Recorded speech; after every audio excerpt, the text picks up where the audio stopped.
The Harbingers are one of 16 of the guilds when it comes to Wraith The Oblivion. Harbingers use the power of Argos to travel safely throughout the Shadowlands. I'm going to tell you about this guild and what Argos is. Let's get into it. Hello everyone, welcome to the table. My name's Nathaniel. This is a channel where we discuss lore around some of your favorite role-playing games and mine. If that's something you're interested in, I would love to have you join me at the table. You can do so by hitting the subscribe button. The bell notification helps. I also have a Discord server and a Patreon. Please consider checking those out. Links are in the description below.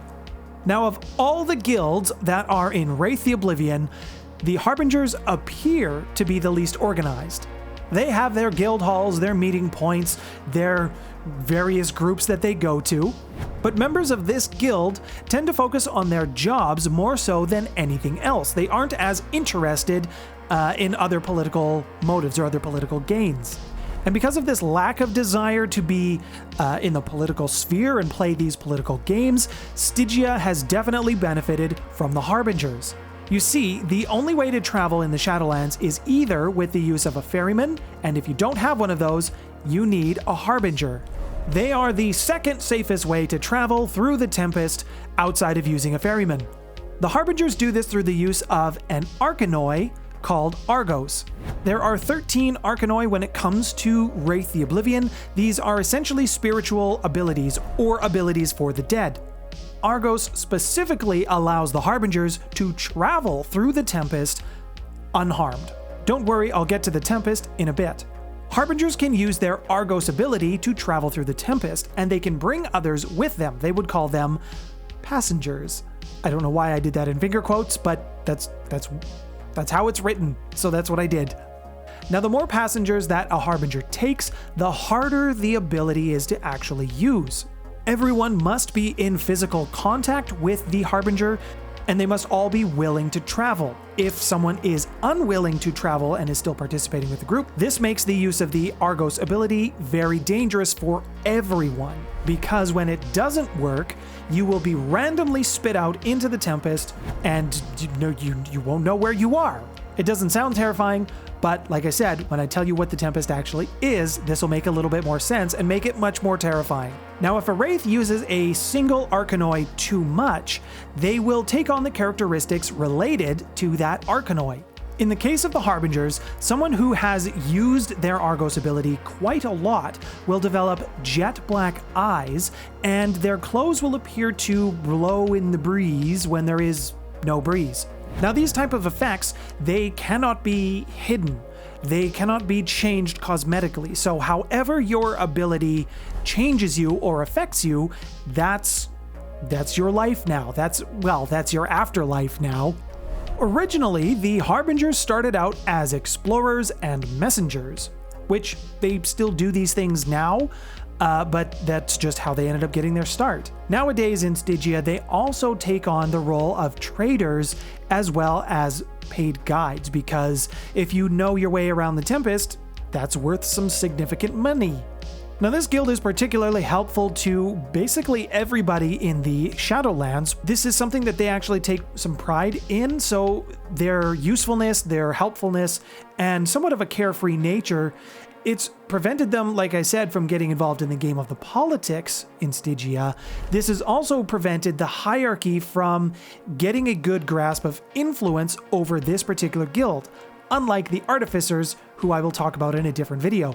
The Harbingers were too busy mapping and exploring and discovering ways that they could travel throughout the Tempest and throughout the Shadowlands that they didn't get involved with the politics. That's kind of how that happened.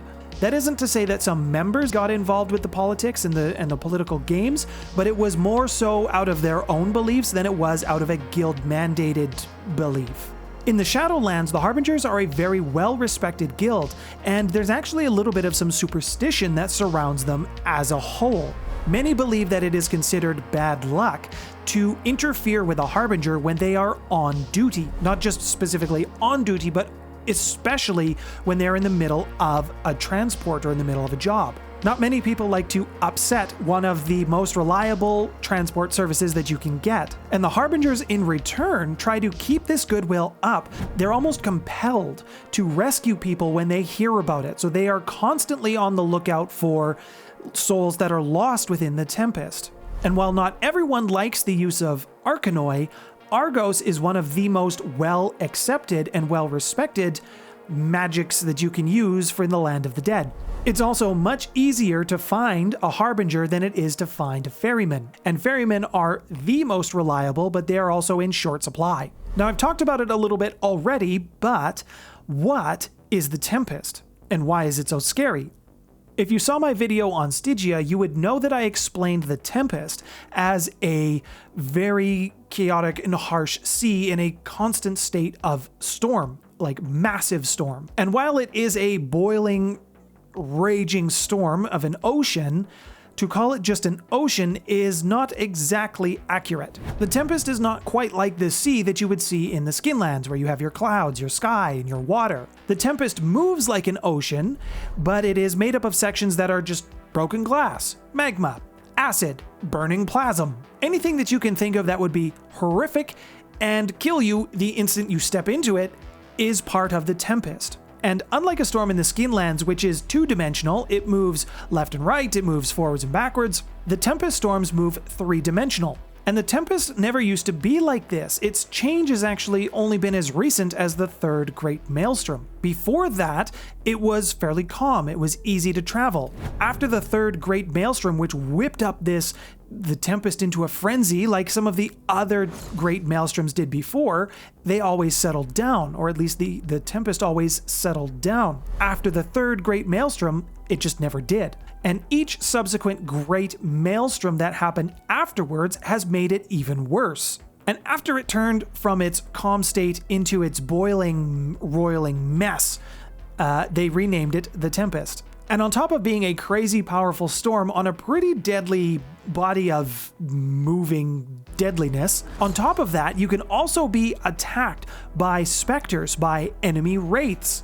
There's also other storms that can come up, not maybe as powerful as the Great Maelstroms, but you will have other storms that come out of this and make certain areas of the Tempest even worse. This is why it's so terrifying to be randomly spit out of your Argos into the Tempest if you have somebody who's unwilling to travel, or maybe they just are not a good Harbinger. Now, the Harbingers as a guild and as an organization, they, like I said, are a loose collection of groups that sort of operate under the same banner, the same guild, and they operate with the similar purpose. They do tend to focus a little bit around their Harbor Masters. Harbor Masters are veteran Harbingers who have retired from the game of travel. They are more in a management capacity now. They will tend to be lighthouse keepers, or they'll work in any sort of necropoli. Successful Harbingers who have retired have also been known to go on to be successful weather forecasters. And while this doesn't sound like an important job, when you're dealing with the great storms that come out of the Tempest for the Lands of the Dead, you kind of need to know when those are coming. And within this guild of Harbingers, there are 3 roles that someone will play. They will usually just pick one and keep going with it, but just know that there are different types of Harbingers. The Anemographer is someone who goes out and explores the Tempest. They are the cartographers or the map makers. They want to know every nook and cranny of the Tempest, where it's safe, where it's not, finding the best routes to cross. Circuit riders do something similar, but they do it in a smaller capacity. They will go typically between different necropoli, and this necropoli means cities of the dead. They will typically offer their services for travel and maybe some illegal substances if you were trying to find something that the hierarchy is clamping down on and that they just won't provide or can't provide. You will want to talk to a circuit rider. Lastly, you have the Emissaries. These are the wraiths that go to the different towns. They are the messengers. They are the news bringers. You still get your news best communicated by word of mouth. An emissary is also very likely to be a smuggler or a privateer, so it's very possible for a rogue group of emissaries to attack some other ships or some other transports on the Tempest and take what they've got. Tell me what you think about the Harbingers in the comments below. Did I miss anything significant? I'm really hoping not. I really liked this guild. I think this would really fit well if you were wanting to do some kind of a pirate story or have a pirate type wraith. This would be a great guild to aspire to be in. I really like the thought of the Argos and the wind blowing in the clothes. It gets kind of a cool thought, although if you're trying to be stealthy and be somebody else, that's a dead giveaway of what you actually are. If you were using them in your story, they would be a great plot device. They would be a great NPC connection to either get some sort of information or find some sort of relic. Hiring them to get you between places with a slight bit of danger involved always adds a little bit of tension to the story. And speaking of stories that continue on, I would like to thank my patrons. Autumn Alchemist, Orbs McMellans, RRSPQ, Ducky, Vox, Cane Root, Warpony, Get of Mathrox, BA Bravo, Arukvin, The First Layer, Bones Malone, Westheimer, and Ain't No Waifu. Thank you very much for your continued support. Up on the screen, I will have a playlist around Wraith for you, so if you're interested in seeing what else I've done, please check that one out. My name's Nathaniel. This has been The Maple Table. Thank you so much for your subscription, and thanks for stopping by, everyone.